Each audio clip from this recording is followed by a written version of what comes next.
idan ke matar mahauci ce to kina son ya zauna a gida to ki ringa masa hirar nama dole a hirar tsire da balango idan ba wannan kika yi ba za ki iya rike shi ba shi sa matar da ta waye duk abin da ta sani fashin ne na mijinta wato abin da yake zumu din shi ko da wani abu ne da haka dai ba wani daraja ne da shi ba to takan iya abin don ya bata amfanin su zauna su tattauna don ya bata dama ta jawo shi yanzu yana na 'yan siyasa da kake gani duk matarsa ta iya zancen hirar siyasa zai zauna da ita idan ba ta iya hirar siyasa ba to gwanda tafi dandalin 'yan siyasa kawai gida dauki amfanin gida da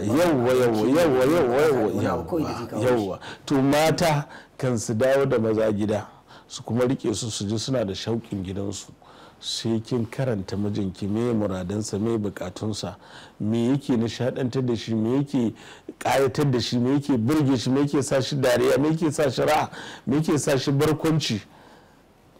za ki samu wannan haske mai leƙa gidan kowa Afirka TV. TV3 tafarkin rayuwa.